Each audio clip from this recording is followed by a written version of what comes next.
Muito boa noite a todos. É uma honra estar mais um dia aqui com vocês.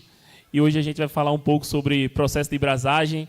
A gente tem esse cara aqui que tem uma experiência gigante, mais de... Não queria falar o tempo para o pessoal não achar que ele é velho, tá? Não é velho, não.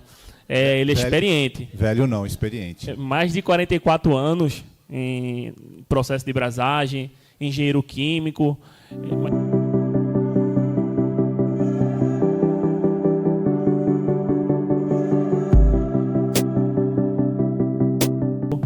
Mas se apresenta para essa rapaziada aí, Marcão. Boa noite a todos. Prazer estar aqui em Goiânia. Para a gente foi um prazer quando comentaram comigo que eu teria que vir aqui.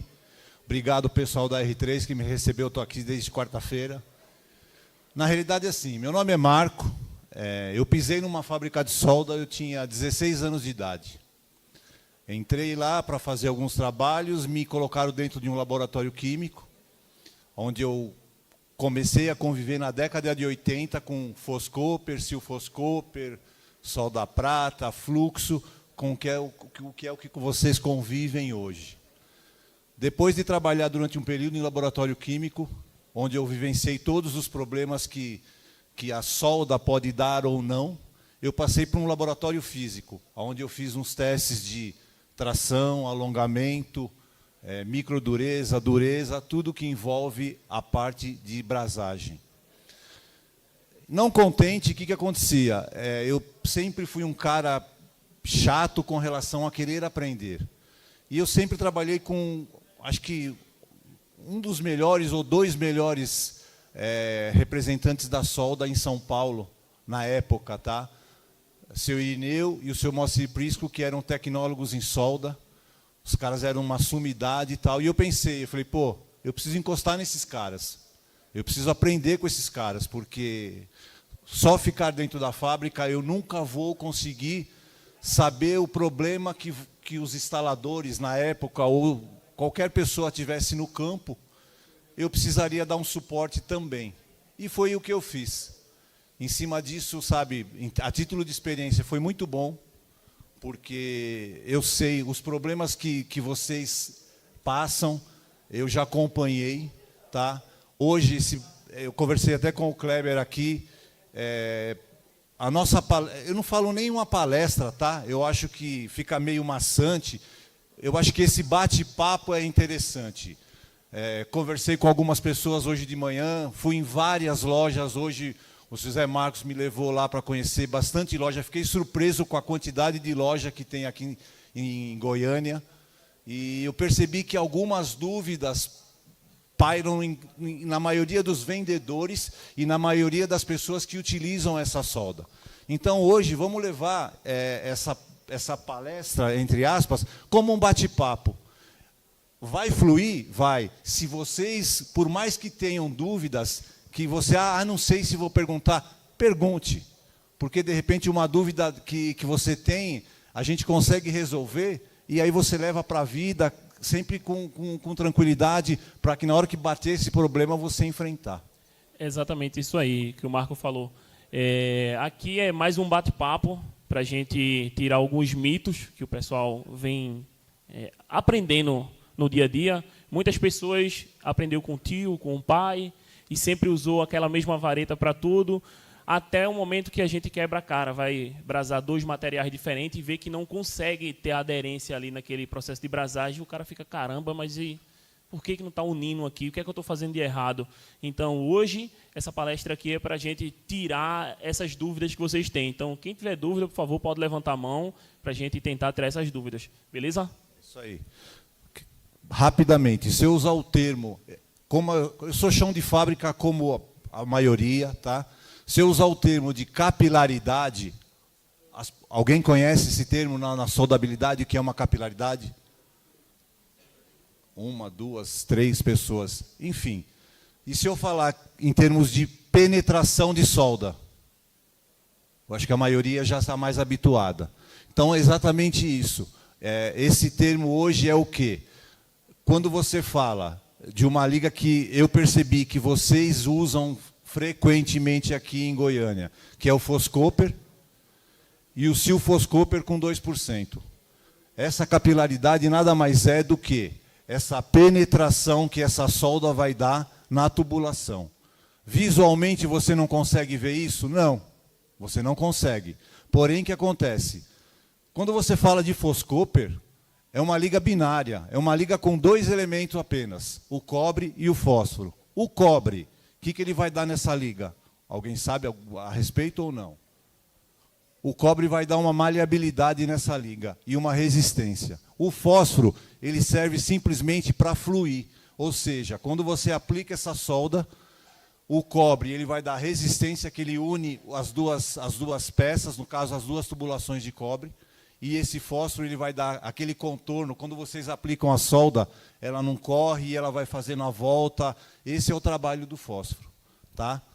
Ô Marcão, então Claro. o fósforo aí nessa composição com o cobre, ele vai ajudar na limpeza e também ele baixa ali a temperatura de fusão, né? Exatamente. Porque exatamente. é uma coisa que eu sempre pensei, tipo, por que eu coloco a vareta lá na abrasagem, minha vareta derrete e meu cobre ainda não derreteu? Então o fósforo que está ajudando ele derreter antes para eu não derreter a peça, não é isso? Exatamente. Outra coisa que a gente costuma alertar as pessoas, orientar, é o quê? Gente, o ponto de fusão de qualquer solda, desde a mais simples, que é o Foscooper, até a maior, que é 78% de prata. O centro nervoso dessa solda chama-se ponto de fusão. Se você não atingir o ponto de fusão, esquece. Vocês não vão ter uma solda perfeita. Primeiro que vocês não vão conseguir soldar. Não sei se aconteceu já casos com vocês, que vocês aquecem a peça, e aí quando vocês entram com a vareta, ficam umas bolinhas. Isso é ponto de fusão. Sabe, fazer uma analogia. Imagina que a vareta de Foscooper, ela entende que ela só vai poder correr para o caminho dela se ela tiver o caminho livre. E esse caminho livre nada mais é do que o ponto de fusão. 720 graus é o ponto de fusão do Foscooper. Ah, eu estou com 710. Você não consegue fundir. Ah, eu estou com 725. Ok, ela pode correr um pouco mais, mas ela já passa a fluir. Então, é muito cuidado com relação a isso. Aonde você vai perceber que essa solda está começando a seguir o caminho dela? Aquece o tubo, unifica essa aplicação desse calor, unifica, bateu um pouquinho a solda, você percebeu que ela começou a correr, que o pessoal usa o termo técnico de molhabilidade. Molhabilidade é muita frescura para o meu gosto, na hora que ela começa a derreter. Tá? Boa. É molhabilidade, esses termos técnicos, eu convivo com isso, eu acho isso um pouco demais, mas eu respeito porque a gente tem que seguir as normas. Então, quando você dá uma pitadinha em cima dessa solda e ela já dá aquela corrida, é na hora que você tem que continuar com o maçarico e ela vai fluir normalmente. Outro fator importante que vocês têm que ficar sempre atento é o quê? Soldar com Foscooper é trabalho de maçarico. Quando você que trabalha com Foscooper, você mantém o maçarico, ela entende que ela está no calor e na temperatura dela, e ela vai continuar fluindo. Se você afastar o maçarico por qualquer descuido que seja, ou adormeceu a perna, alguma coisa, você afastou o maçarico, do mesmo jeito que do mesmo jeito que o cobre, a união de cobre com cobre, ele retém o calor muito rápido, ele perde muito rápido também. Então, isso às vezes é um fator que tem que ficar atento com relação a isso. Da mesma forma que ele, como você falou, retém, ele dissipa muito fácil, né? Exatamente. É tanto que as serpentinas de evaporador e condensador a gente utiliza em cobre também por conta da dissipação do calor. Exatamente. E absorção do calor, que é muito boa, né? Exatamente. Outra coisa que eu vou usar aqui para a gente, nesse bate-papo nosso, o que eu presenciei, eu estou aqui desde quarta-feira, e eu visitei essas lojas e eu percebi as dúvidas. Então eu vou usar essas dúvidas para a gente bater o papo em cima do que acontece no dia a dia de vocês. Eu cheguei a escutar, o cara chegou para mim e falou assim: ah, Marcão, eu uso o Foscooper com banho e eu uso o Foscooper sem banho. Falei, ok, sem problema nenhum. Ah, não, mas o Foscooper com banho é muito melhor. Gente, não existe isso. Não sei se vocês sabem, e se não sabem, a gente está aqui para isso. O cobre, por uma situação natural do metal, ele tem por característica oxidar, escurecer. Tá? E lá atrás, você me chamou de velho, mas está tudo bem, vai. Lá na década de 80, o que acontecia? A gente fornecia, para você ter uma ideia, hoje na nossa fábrica a gente joga 1 tonelada de Foscoper no chão por dia. E o que acontecia? Na década de 80, a gente fornecia o Foscoper vermelho, ou ele no estado natural para as fábricas, para as lojas, para as revendas e tal. E as pessoas que faziam o quê? Deixavam na prateleira ele aberto, ele exposto. O que acontecia? Ele, naturalmente, ele escurecia. E até então, os leigos do assunto chegavam nos lojistas e falavam, ó, eu não quero essa solda não, porque essa solda apodreceu.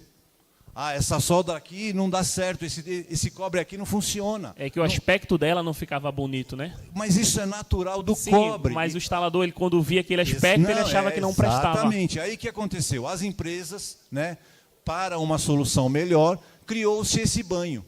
Você entendeu? Esse banho nada mais é do que um flash de prata com 0,00 microns, ou seja, não interfere em preço, não interfere em soldabilidade, não interfere em ponto de fusão e o melhor, não interfere na análise química. Tanto o com banho e o sem banho é a mesma composição química. Então, esse negócio de que, Marco, o com banho é muito melhor. Ok, você pode até ter se dado bem com a vareta com banho, mas a vareta sem banho é a mesma coisa. É uma questão de adaptação.